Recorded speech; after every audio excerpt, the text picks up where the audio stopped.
शेतकरी बंधूंनो, माझे नाव राहुल शेगन. स्वागत आहे माझ्या युट्यूब चॅनलमध्ये.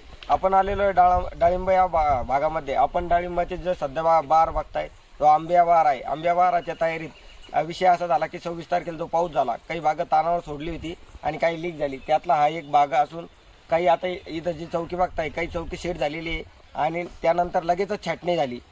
26 तारखेचा जो पाऊस झाला त्यानंतर लगेच छाटणी घेऊन आपण वरती बोर्डोचा स्प्रे घेऊन तसंच जमिनीला आपण जे खोड बघताय खोड पूर्णपणे खोदून घेऊन आता आपण सध्या पेस्टिंगचं मटेरियल हे त्यांना तयार करून देत आहोत. पेस्टिंग कशी करावी आणि पेस्टिंगचे फायदे काय मी तुम्हाला एका व्हिडिओच्या माध्यमातून सांगितलेच होते. तरी आपण बघूयात की पेस्टिंगसाठी कोणकोणते मटेरियल वापरावे आणि कशा पद्धतीने आपण पेस्टिंगचे मटेरियल तयार करू शकतो.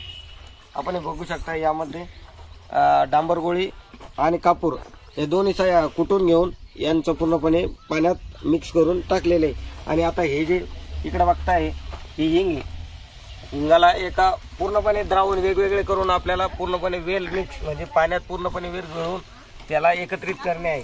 हा इन्स्टंट चुना आणि हे मूर्तूत म्हणजे इन्स्टंट कॉपर या घटकांचा वापर करून तसेच यामध्ये गेरू याच्या साहित्याने आपण पेस्टिंग ही डाळिंब या भागात करत असतो. पेस्टिंगसाठी म्हणजे खोडकीड नियंत्रण व तसेच पोट दुरुस्ती, आपला झाडाचा जो अपटेक आहे, न्यूट्रिएंटची अवेलेबिलिटी यासाठी आपण पेस्टिंग ही करत असतो. पेस्टिंगचे बहुत म्हणजे चांगले फायदे आपल्याला डाळिंब या पिकात बघायला भेटतात.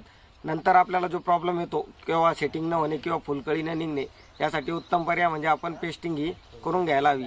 आणि वेळोच्या वेळी छाटणी किंवा बोर्डोची फवारणी ही आपल्याला अत्यंत आवश्यक असते. त्यामुळे आपल्याला होते काय तर बोर्डोमुळे आपल्या जे झाडावरती आपले जे हानिकारक बुरशी म्हणा त्यासाठी आपल्याला नियंत्रण मिळते. कारण की बोर्डो हे एक नंबर बुरशीनाशक व तसेच कीटकनाशक हे दोन्हींचे काम बोर्डो मिक्सचर हे करत असते. ह्या व्हिडिओच्या माध्यमातून तुम्हाला पेस्टिंगचे मटेरियल व पेस्टिंगची सामग्री कशी तयार करायची हे मी सांगितले. इथपर्यंत आला असेल तर माझ्या व्हिडिओला लाईक, चॅनलला सबस्क्राईब नक्कीच करा. धन्यवाद.